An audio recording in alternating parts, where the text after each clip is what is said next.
Coming up in This Week in Computer Hardware, Samsung's 960 Pro is the fastest SSD ever. Yoga Book hands-on GTX 1050 is coming. Gigabyte LTE networking and more. It's all coming up next on TWiCH. Netcasts you love. From people you trust. This is TWiCH. Bandwidth for TWiCH is provided by CacheFly at CACHEFLY.com. This is TWiCH, This Week in Computer Hardware, episode 386, recorded October 21st, 2016. The fastest SSD we've ever tested. This episode of This Week in Computer Hardware is brought to you by Braintree. Mobile app development can be complex, but integrating your payments no longer has to be. With Braintree, your business can accept nearly every type of payment from any device with just one integration. Learn more at braintreepayments.com/twitch. Welcome to TWiCH, This Week in Computer Hardware. TWiCH weekly show that aims to bring you the most useful, most informative, most engaging, and today the earliest tech news, recorded on a Friday by Ryan Shrout and Patrick Norton. Mr. Shrout, welcome back, sir. Yes, thank you. Is it late? Is it earliest because it's super early in the day, or is it latest because we're behind our normal scheduled time frame? Or it could be the earliest because we're technically on the week after we would normally have recorded this. So we're like 6 days early. This is crazy pants. All I know is that yesterday started at 5 a.m. Eastern and ended at, midnight Western Pacific. And it took, where'd you come from? Jersey Shore to Philadelphia to Phoenix to Oakland to Alameda. But the thing that really was the killer is my 4-year-old is still on East Coast time, so he woke up at 4 a.m. this morning, local. That was exciting. Not nearly as exciting. Oop, go ahead. I was saying it took me 27 hours to leave my hotel before I got home last night. So 27 hours in the lobby of the hotel. 27 hours from leaving my hotel door to getting to my garage door at my house, traveling from Hong Kong to Seattle to Minneapolis to Cincinnati to Florence. So I feel Hong Kong, baby, that's a change. I had a package from Hong Kong. I was in Hong Kong for 2 days, and I traveled for like 2.2 days. So there's that to deal with as well. Good Did fun. you see something awesome? Yeah, at least I saw some cool stuff. It's in the second half of the show down here. So yeah, there's some interesting things to be seen.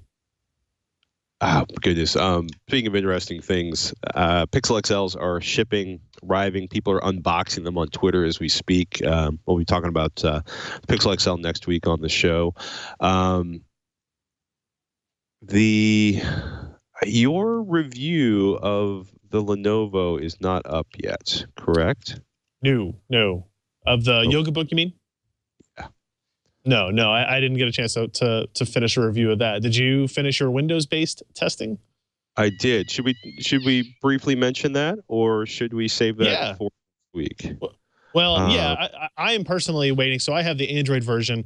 I have asked for the Windows version as well, because to me, the Android version has deficiencies that come from being just a strictly Android version device or Android-based device. So I wanted to give it the best possible shot. I think Windows is the best possible shot. So I'm waiting to get the Windows version in so I can kind of look at both of them, look at hardware from one point of view and then the software from 2 points of view. Right. But you had the Windows version already. Yeah, I had the Windows version. I mean, essentially, it's not a particularly powerful laptop. The Halo keyboard is surprisingly functional. I know Lenovo has said that they have gotten people typing at 150 words per minute in their labs. I don't think I'm ever going to type that fast. But once I started using it, it was a very, very comfortable to use. Battery life, I'm looking at about 8 to 10 hours, depending on how aggressive I get with Wi-Fi and the processor. It's an Atom CPU, so you're not going to confuse that with a Core i5 on a premium late model desktop, but you're also looking at $500 for the Android version and $550 for the Windows version. Tablet's fantastic. I'm not a particular tablet expert, but it did everything it's supposed to do, and it's compatible with all the Qualcomm stuff. So that's a big plus for Qualcomm users. I liked it. I'd like a little more storage. 64 gigabytes is it's basically the Atom processor, 4 gigabytes of RAM, and 64 gigabytes of local storage with a micro SD slot. So you can add up to another 128 gigabytes of storage, and I think I would immediately put the additional micro SD slot in there. I liked it. I liked it a lot. Camera's dead center, so you can kind of dead center. So if you use it in what do you call it?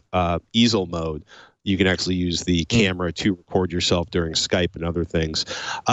It feels good. It feels really high quality, from the hinge design to the feel of the magnesium aluminum case. I thought it was really impressive, and my biggest concern was the Halo keyboard. I'm a lot less concerned about it now.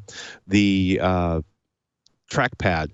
The buttons are to the left and the right of the trackpad, and you basically have like 2-finger scrolling and no other multi-finger gestures, which is not my favorite. I would prefer sort of the buttons below the trackpad and more multi-finger gestures, maybe a slightly bigger trackpad location.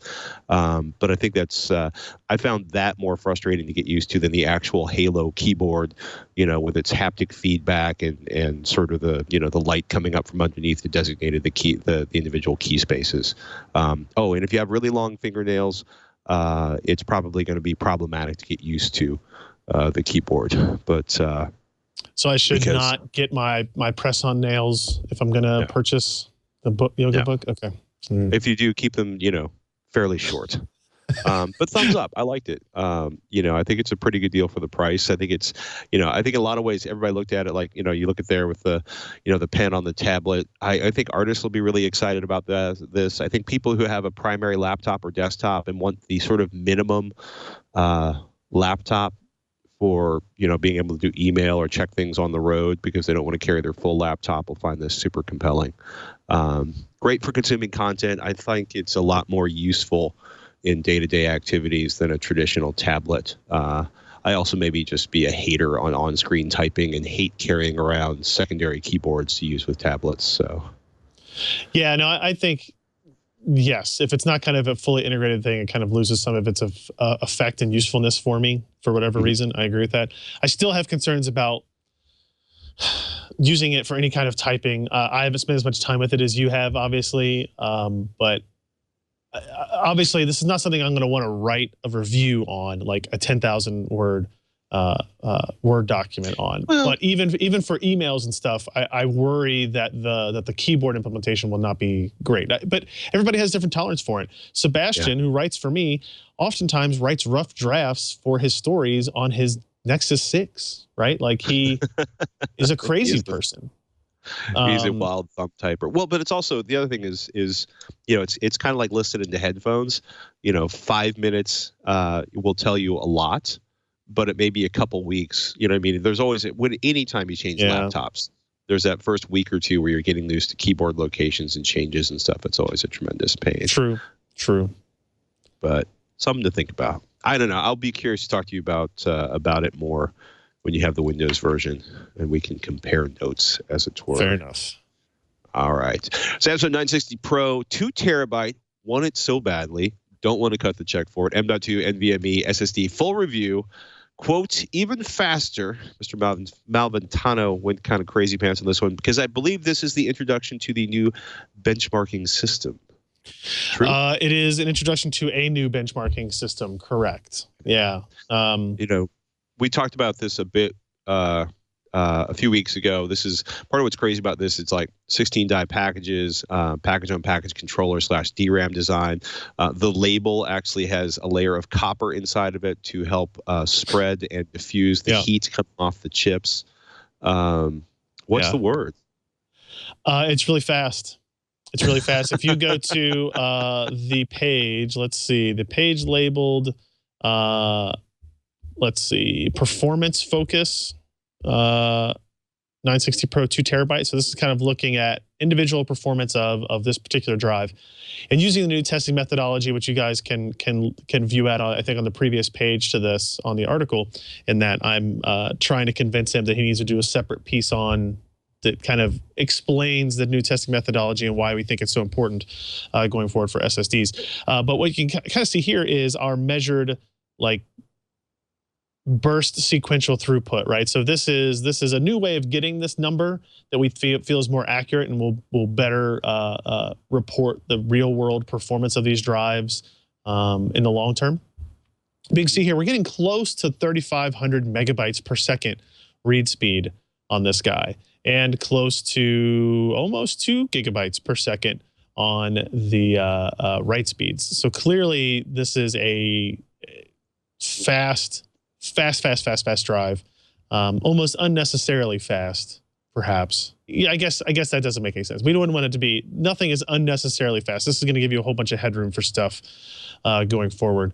And if you look at the next graph down, if you look at like the burst random with variable read speeds, a variable percentage of reads, if you see all the reads and all the writes in the orange and the blue line, and you see the gray, which is 70% read, 30% write, trying to, again, emulate what a consumer workload might be, obviously a heavy user if you're worried about getting up to these types of speed, but you're reaching almost 500,000 IOPS per second on just read performance.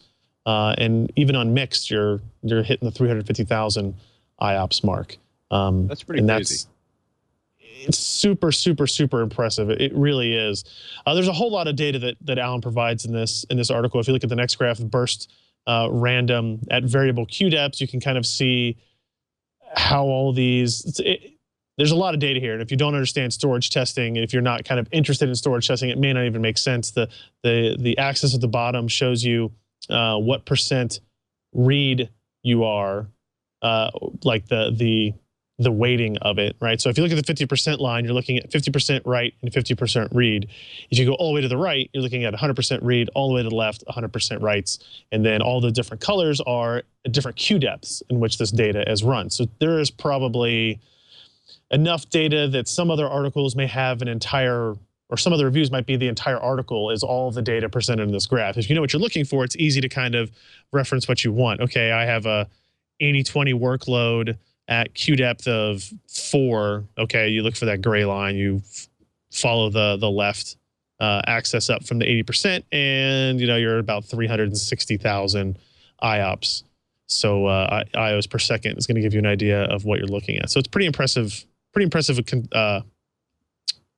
explanation, I guess, display of data is what I would definitely compliment there.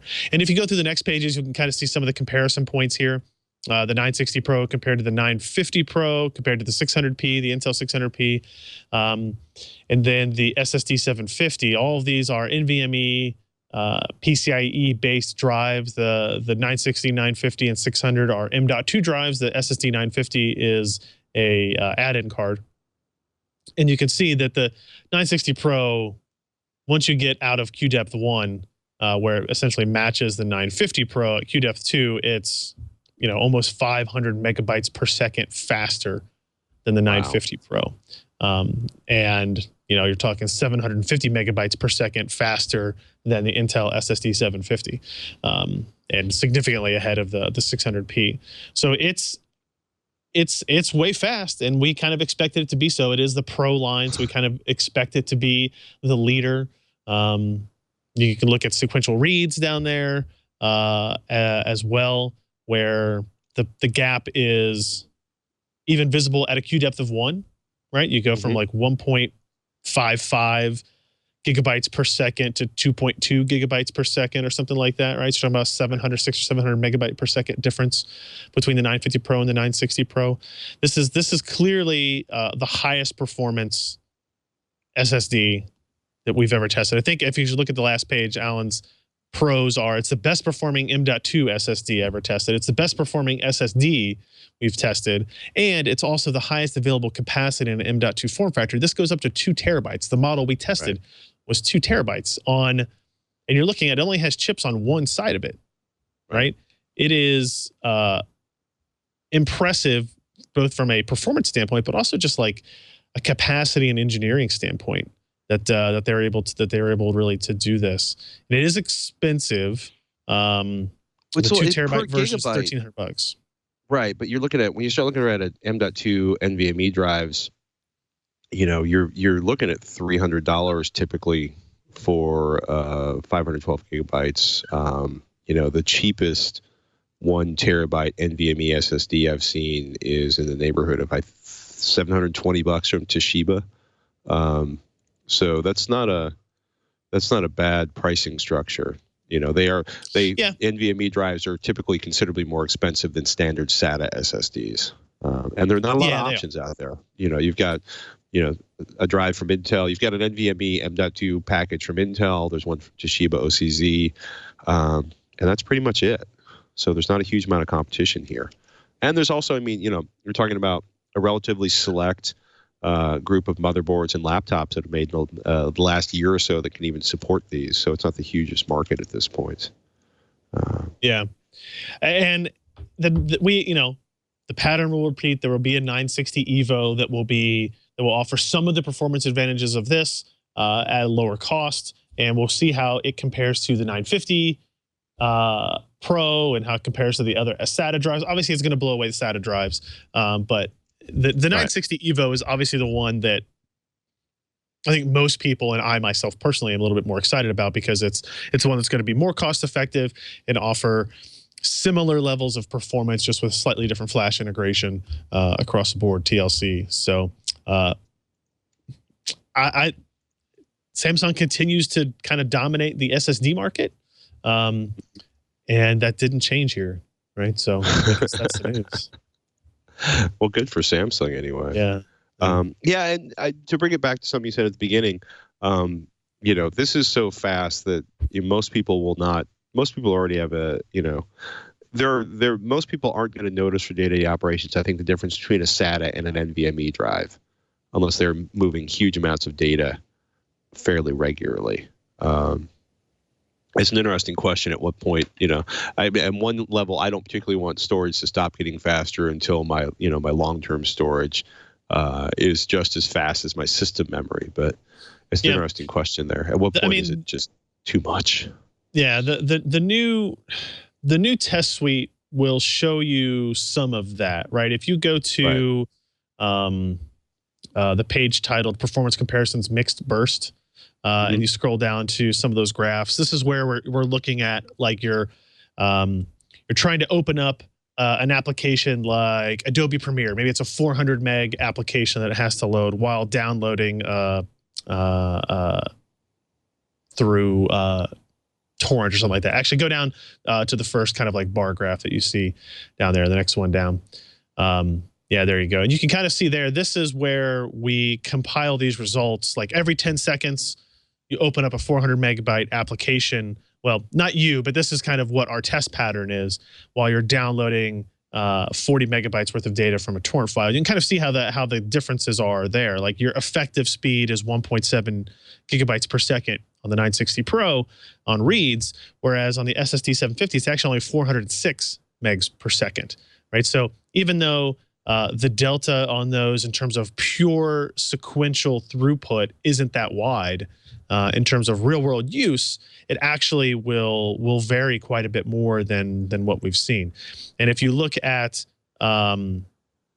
what the next graph down, what Allyn calls service time, the read service time of 4 gigabytes of data. If you were just to read 4 gigabytes of data based on those metrics above, right? The 960 Pro gets you 4.6 seconds to service that data, to open up those applications or do whatever it is it's actually doing, whereas the two Intel drives are up over 15 or 19 seconds. And so once we get a SATA drive involved in this, it will be, I imagine, significantly different than that. So we're still waiting to get back data from his testing on it. But I think you'll see that there is the chance that people will notice and feel a difference when doing certain things, but idling on Windows and that type of stuff, yeah, there's an upper limit to where we're at now until we see applications kind of fundamentally change how they access data. Programs are meant to stream stuff into local memory because we knew that hard drives were slow. Now hard drives aren't going to be slow, right? These SSDs are getting incredibly fast. So how will the software architecture change around it, I think, is going to be the really interesting story over the next handful of years, probably. There you have it, ladies and gentlemen. Nintendo announced the Switch. They did. And you can tell how unbelievably excited we are. It's hard to tell if we're more excited about the fact that this is yet another product that uses the Tegra processor, which promises unbelievable mobile performance, or the fact that this is a, I don't know, the write-ups on this have been really interesting to look at. So it is a portable. It is for use at home, right? That you can kind of see from the picture that we just scrolled by that there are a pair of controllers that dock to the left and right side. Of the screen, right? So what makes it interesting, it's a console, it's a hybrid. They did a whole video you can get to up at nintendo.com/switch. Yep. It's so 3 minutes long of only showing people using the system. I think it's interesting. I don't know. I'm not one of the people that's super down on it, actually. Okay. So you spend a lot of time using Nintendo devices on the road? I don't. I've had a DS, but here's the thing. Nintendo's success has been in the mobile market recently, right? The 3DS, right? The DS Lite, all these types of things. That's where they've been dominant, right? Because there's no other really strong competitors. The Sonys are not that great, and then they've kind of suffered on the console side, right? The Wii U is a significant deprecation of success compared to the Wii. And so from their mindset, I see how this makes sense. They've never been adamant about like making sure they have the most recent highest end performance, right? They're not concerned about competing against the PlayStation 4 or the Xbox One. They don't care about 4K. No, they don't. They definitely don't care about 4K. This will probably be able to output 4K video, but I don't expect the game at all in 4K. I'll be curious to see what like the multimedia capabilities of it are. So it's basically a tablet that docks. You have a dock that's attached to your TV at home, and then when you want to take the game with you, you just undock it and take the controller, like the kind of where I guess it gets the name from, right? Where this controllers kind of snap off of a center point that probably has the battery in it, and they attach to the side of the tablet. And these controllers can be like, they can be held individually, like a Wii remote and a nunchuck and stuff. But the benefit is that you get the exact same experience when you're playing it on your TV than when you're playing it as a mobile device, right? And even the PlayStation Vita that's pretty cool. couldn't really claim that. Yeah, that part. I mean, that part is absolutely compelling. I feel like they've had a lot of products that just haven't really gone anywhere. At least in the house. It's not shipping until March. I'm sure a lot will change between now and then. I love the fact that they're finally sort of putting together a whole lot of new tools for developers, revamped physics engine, new libraries, game tools. Apparently there's a whole bunch of new APIs from NVIDIA. From what I'm hearing, curious to see it.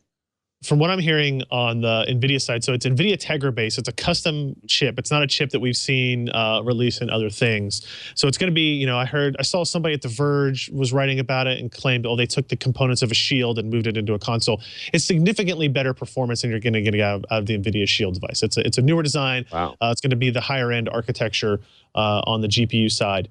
The Tegra architecture has the ability to do 4K video. It can do streaming. It has a lot of capabilities that I think, Nintendo will take advantage of here. But from what I'm hearing, NVIDIA spent a ton of time on that software side, right? So NVIDIA uses a custom OS. They don't use Android. They're not using, a Windows-based system or a Linux-based system. They've always done these custom operating systems. And from what I'm hearing, NVIDIA was kind of like, hey, if you use our chip in this, we will handle all this for you. So the ones who developed the APIs, developed the libraries, did all the OS integration.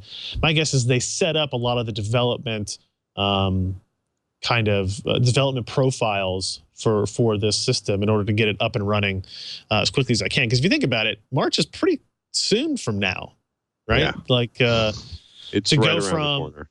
Yeah, to go from the announcement to release in 5 months, I'll be curious to see what the software library is like, what the graphics performance is like. Will it be faster than a Wii U in terms of GPU performance? I think probably it actually will. We've seen enough advancements in process tech, and NVIDIA Tegra processors, despite all their other problems with, you know, power consumption and not being able to find their way into smartphones, this is at least bigger than that. So in terms of heat dissipation, there shouldn't be a problem. Will there be a fan on it? I don't know, maybe. But it never lacked in graphics. It's an awfully small-looking package to put a fan on. It is, but they never lacked in graphics performance, right? So, right. I think it has potential to be a pretty interesting device, and I think people love the idea. People always like the idea with the PS Vita, where you could, the handful of games that worked with the PS3, where you could just play the exact same game on the go, and then like save it, and your save would upload to the cloud, and it would download back to your PS3, and you could start up your game, and you'd be in the exact same location. This is that idea, but just kind of simplified anymore, in that you just actually physically take the entire device with you. So I don't know. I'm interested in it, but I also see the potential for flop if Nintendo doesn't really kind of process through these things very well. All they got to do is put some sort of Pokemon Go related exclusive on it and some Mario action, and they'll be good to go. That's true. Yep. Something a lot of people have been excited about. October 25th is the launch date for the GTX 1050 and 1050 Ti, which I like to think of as the future affordable next generation chip from our friends at NVIDIA. $109 for the 1050, $139 for the 1050 Ti. 75-watt thermal point, which means they will fit in the tiniest of cases. Basically, no additional power off the PCI Express bus. That's a big deal, certainly at the low end. And do we have benchmarks at this point, or are those being held until the 25th? Those are being held to the 25th. You have like the NVIDIA provided ones, right? Which I think, which means they're the best thing ever, and the cures cancer. I mean, what their target here is again going after the person who has integrated graphics. That's right. What this product is. Just like the 750 was. The 1050 kind of does that. Its primary competitor on the AMD side is going to be the 460, I guess, maybe the 470. Actually, I don't remember what the prices were on those two options. So we'll have to see kind of where they're at. But this doesn't require a 6-pin power connector, and that's kind of one of its strengths as well. Is that okay? If you've got a Dell, bought from Best Buy desktop PC from 3 years ago, you don't have to worry about what the power supply you have in it. You don't have to worry about any of those types of compatibility issues, because we've built this to be super power efficient. And they talk about, they don't actually in our post here, they don't show performance, but they'll say, hey, in Overwatch, a quote basic PC got 8 frames per second. The GTX 1050 gets 63 frames per second. I assume basic PC refers to integrated graphics on an Intel processor. Perhaps from a couple of years ago. Well, actually, they're using a Core i5 4670K. Oh, hey. So they're using modern. That's fairly modern. Seems reasonable. Unusually reasonable for a for an advertisement of this or a promotion of this type. Agreed. So that's for people who are dealing with thermally challenged enclosures or wattage challenged enclosures, or just don't have a lot of money, that's a pretty huge deal. Because 750 Ti, long in the tooth, obviously, kind of it's nice to know that there's something in between sort of 2-year-old technology and bumping up the price for an N50. Or 950, I should say, not N50. Right. This is cool. I'm looking forward to it, because I have I went from a 750 Ti to a 950. Now I have something else to throw inside of this my mini micro ATX case. Man, keep getting faster. Yeah, I'll be also really curious to see what the performance delta is between the GTX 950 and the 1050 Ti, because there's about a $30 price difference between those two, depending on what the 1050 is actually at street at. So, Intel Optane, aka Crosspoint, first-gen product specifications leaked. This is This is exciting, right? So we've been watching this for a while. Intel and Micron jointly launched XPoint technology over a year ago, writes Allyn Malventano on PCPar, and we've been waiting to see any additional info ever since. We saw Micron demo a prototype at FMS 2016, saw the actual prototype. Intel's last demo was, quote, not so great. Later demos were better, and there was a roadmap leaked a few months ago. Now there's another leak that's basically saying, random 4K B2 reads up to 285,000 IOPS on the 16 gigabytes Intel Optane 8000P series, 300,000 IOPS on the 32 gigabyte version.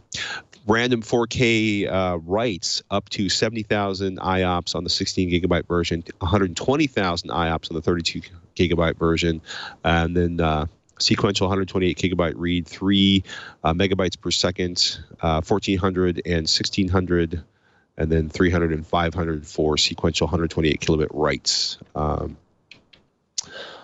Why so small? So it's interesting. Oh, go ahead. I was going to say, Allyn says he thinks they're looking at Stony Beach, which is Intel's new application accelerator. Or as I like to think of it, is yet another weird option you will find on motherboards in 2017, it looks like, or 2018. Oops. Yeah, I would expect this to be when SSDs were first released as like hard drive caches, something similar to that. I don't know if this comes on motherboards necessarily. I mean, I guess you'd probably see a few, but this would definitely be a notebook feature. Right, where you'll see notebooks with 32 gigs of Optane memory on them that will kind of be the application accelerator for those types of machines. On desktop devices where maybe you have larger SSDs, I don't know. You kind of, it's interesting to think about because we just ended up talking about the 960 Pro where it was so incredibly fast but it was also still incredibly small, right? That could fit in most notebooks, ultra thins, XPS 13 style, all that type of stuff. Like there's no reason why those wouldn't be able to fit in there. And so I wonder about what the benefit that Optane will offer. If you have a 32 gig accelerator or cache on top of something like a 960 Pro, what is the benefit that is like a 1 terabyte drive? Because you're exceeding these performance metrics on that drive. This may work better at QDepth 1 type of thing, where maybe those first IOs are just significantly quicker on Optane than they are on even an NVMe SSD.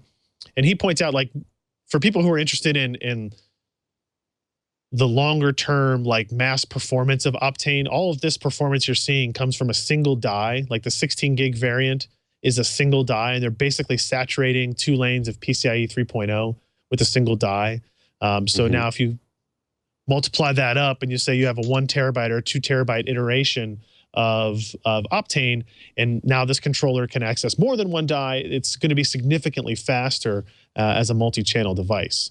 It's also going to be significantly more expensive. We still are estimating, and I think Intel said that the pricing will be somewhere between SSDs and memory, like between SSDs and system memory. So, 2 terabytes of memory is more expensive. Actually, you know what? That's an interesting question. 2 terabytes of system memory is probably cheaper than the 2 terabyte 960 Pro. No, wait, I'm sorry.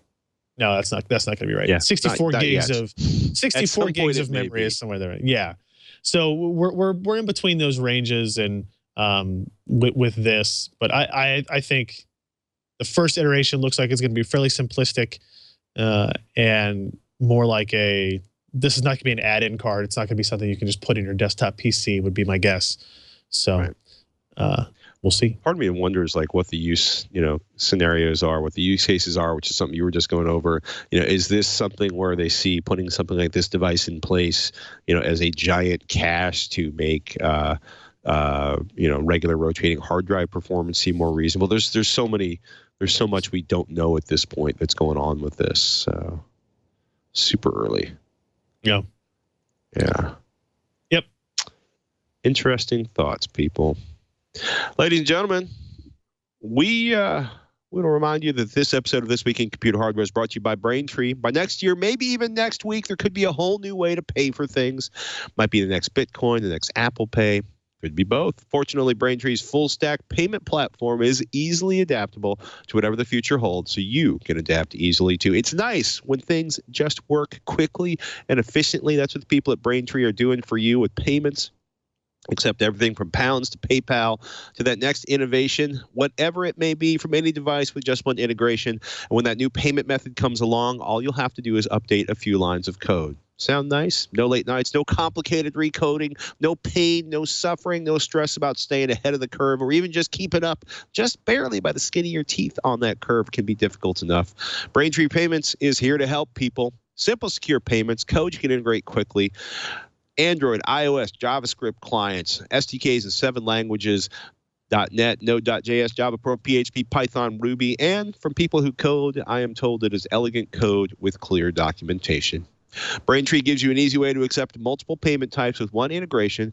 Integrating Braintree into your app is as easy as inserting a few lines of code. Do yourself a favor. Learn more at BraintreePayments.com/Twitch. We want to thank Braintree for their support of This Week in Computer Hardware. That's BraintreePayments.com/Twitch. Indeed. Indeed. So, you were in Hong Kong. What did you see, sir? So I was out there at the Qualcomm 4G 5G Summit, which, as the name might imply, is a mobile-focused event that really has an emphasis on the wireless tech and the modems and technology involved in that. 5G has obviously been all the rage. Is what people want to talk about. And for me, this was very much an expedition in education, learning about what 5G was and the different variances of 5G and how 5G will kind of roll out over multiple different segments, millimeter wave versus 5G NR, which stands for new radio, and these types of things, and what the applications are for it. You know, if you have even a basic understanding of wavelengths, the higher the wave, or the smaller the wavelength, the higher the number, the harder it is to get through objects and around distances and those types of things. So talking about the complications of how do you deal with 60 hertz up to 100 hertz wavelengths inside buildings, getting inside buildings and around buildings, and reflection technologies, and a whole bunch of that stuff was pretty interesting to see. They did announce the X50, which is a 5G modem. It is the kind of, I don't know if it's the first 5G product that's announced, but it does support millimeter wave technology initially, rather than replacing LTE. What this does is that you would add this modem to a system that already has 4G LTE, and that's what the entire rollout of 5G. And we're talking about a 2018 through 2020 project. You will be pairing a 5G modem with a 4G LTE, modem, right? And because the reach of 5G will be small, both in terms of rollout as well as in terms of actual distance that you can be from some of these things. So millimeter waves have a lot of issues in terms of traveling. Looks like this one is operating in the 28 gigahertz band. It will use multiple output MIMO antenna, kind of a massive MIMO implementation. Peak download speeds of 5 gigabits per second. So it sounds amazing, but it's all about what your, I guess, kind of physical layout will be, right? So I'm excited about it. I think it's really interesting what they're doing, and the 5G is very much a work in progress. Like, this is something that will permeate inside your house, but then it has to get outside the house to do different things. And I still think a lot of the network operators and stuff are still figuring this stuff out, how they're going to implement it. But eventually 5G will be in the lower bands as well, and we won't have as many range restrictions. And then at that point, you probably won't have to have multi-platform modems. But from talking with the modem guys at Qualcomm, like this first implementation with the X50 is you'll actually be able to connect to both networks at the same time. Instead of having to switch over and switch back and forth, you'll be able to actually have simultaneous connections, even to the same carrier and same networks, and thus just kind of hop between which are best at the time. I mean, there's still not even really a 5G standard. The 3GPP organization really hasn't finalized on any of that yet.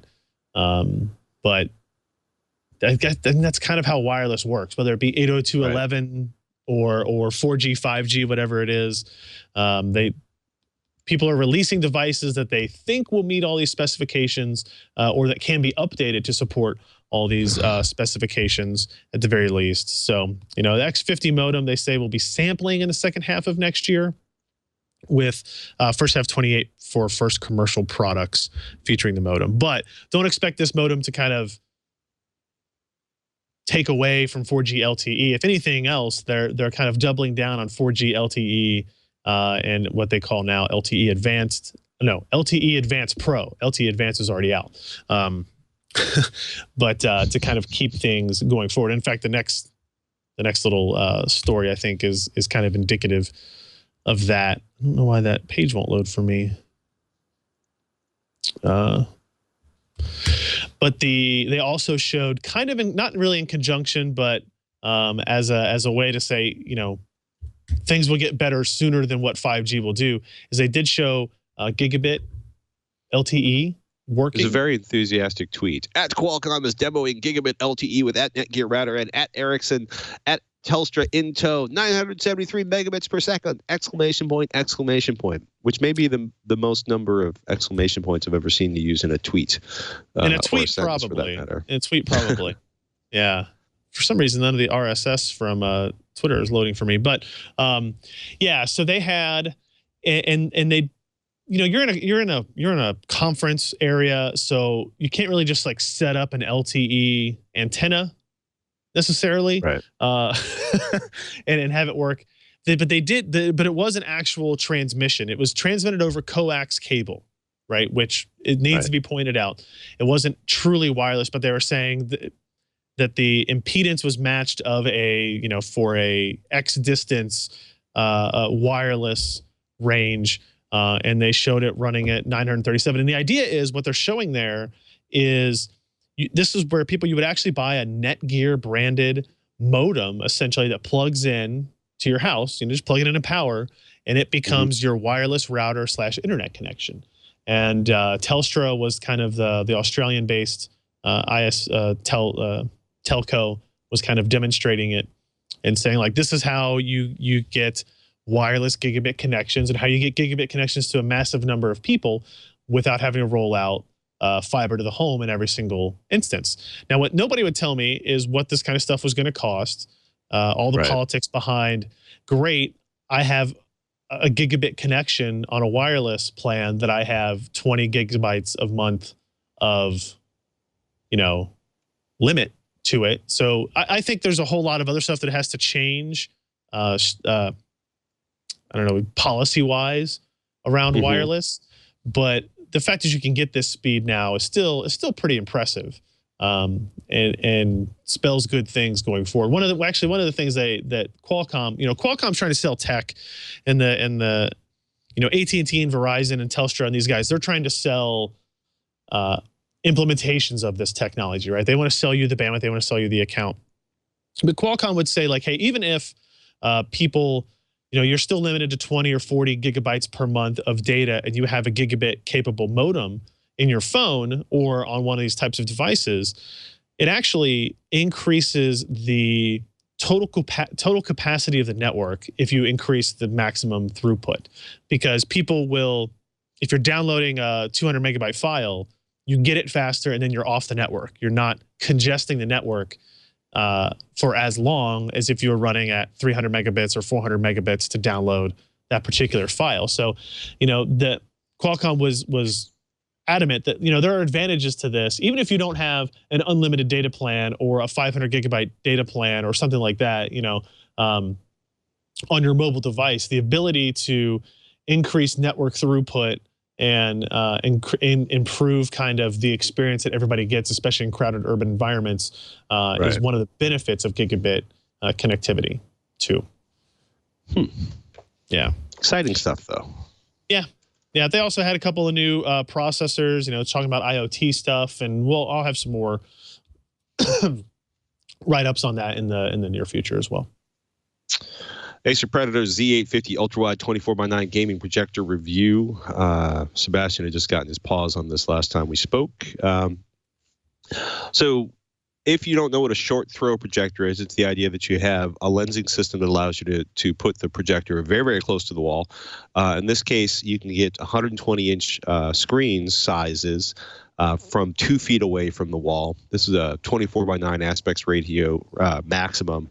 Very, very high brightness for gaming with ambient light, which basically means so that you can use it without, saying, drawing the shades and putting blackout curtains up.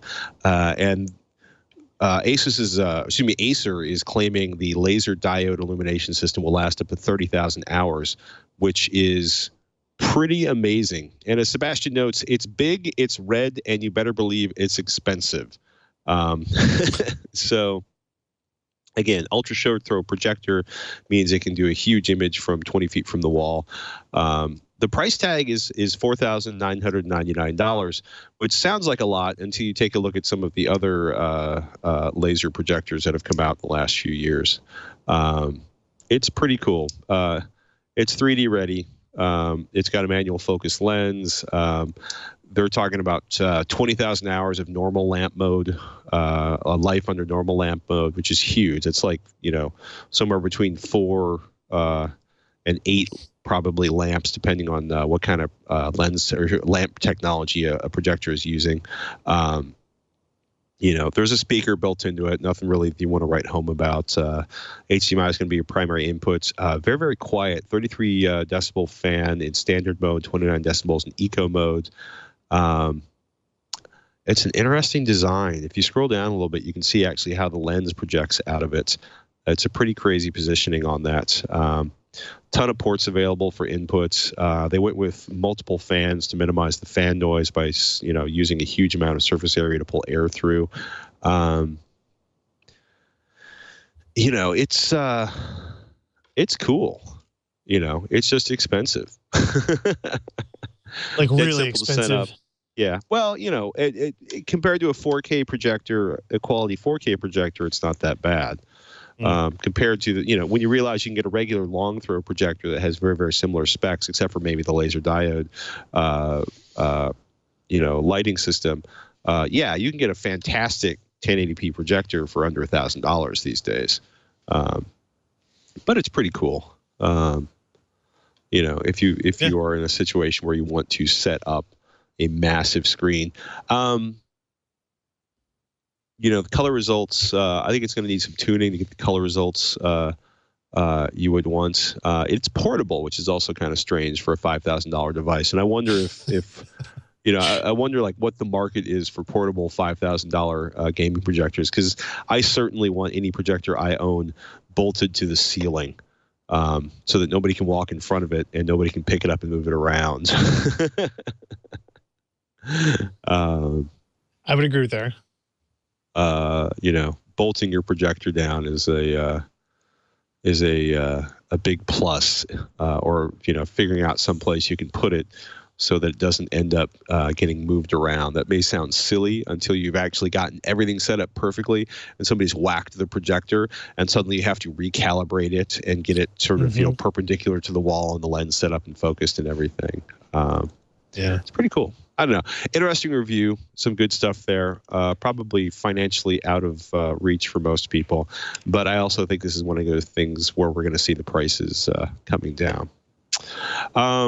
We'll talk more over the next couple of weeks about, there are so many $1,000 gaming laptops coming out right now that offer solid, if not excellent 1080p performance, a reasonable price. Because of the timing of the release of NVIDIA's new mobile parts, many of these projectors that'll be available, not projectors, gaming laptops that will be available through the end of the year are actually going to be using sort of the last generation or the previous generation of mobile GPU technology, which I think is a frustrating aspect of having NVIDIA as a partner and to have NVIDIA kind of dropping something a little before anybody expected it to be released. But I bring all of that up because Razer just dropped their new 17-inch gaming laptop, which is yet another moonshot over-the-top bit of craziness. Although for a incredibly expensive top-of-the-line laptop, it's relatively affordable, a mere $3,700 with a 4K touchscreen, Thunderbolt 3, GeForce GTX 1080 graphics, and, says The Verge, a whole lot more. Core i7-6700 HQ processor, GTX 1080 GPU, the desktop card, not a mobile version, writes Vlad over at The Verge. PCIe M.2 SSD storage, anywhere from 512 to 2 terabytes. So the 32 gigabytes of DDR4 RAM, which is a ridiculous amount of memory for a gaming machine. 17.3 inch 4K panel with G-Sync support and multi-touch. It's pretty fantastic stuff. So, if you want something completely over the top and you've got $3,700 and you're not willing to wait for one of the bespoke mobile gaming machines that we saw earlier this summer, something worth considering. So they make really. I'll be honest. I've never had any experience with Razer laptops, but they look great. And the times I've seen and the people that have had them tend to have pretty good experiences. I don't know about the long-term build quality necessarily, but in terms of like looks and sexiness for a gaming PC, they're at the top for sure. And I'm up at RazerZone.com. We have the reveal trailer. Can we order it yet? Oh, I also forgot. It's an ultra-low profile mechanical keyboard. So, that sounds fishy to me.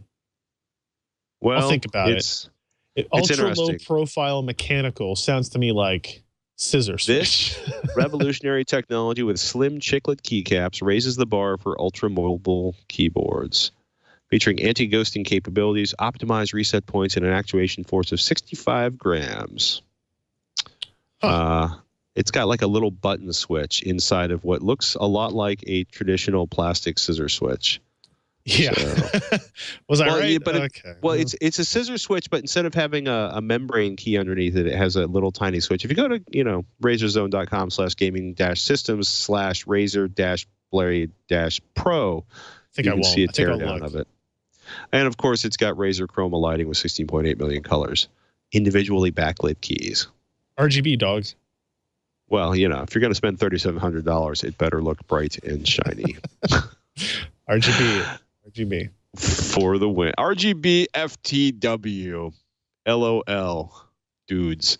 I'll stop that right now. PCPro.com is a place to find Mr. Ryan Shrout's work, including in the near future his full yoga book review, Android versus Windows. You can find me at TechThing, TechThing.com or avexcel.com, where I talk about all kinds of tech stuff with Shannon Morse and all kinds of home theater, entertainment, headphones, and audio stuff with Robert Heron. And we want to thank you for listening to us here at Twitch This Week in Computer Hardware. And you can find all of our episodes and information on how to subscribe at twitch.tv/TWiCH. And with that, ladies and gentlemen, I'm Patrick Norton. I'm Ryan Shrout. We'll see you next week on Twitch.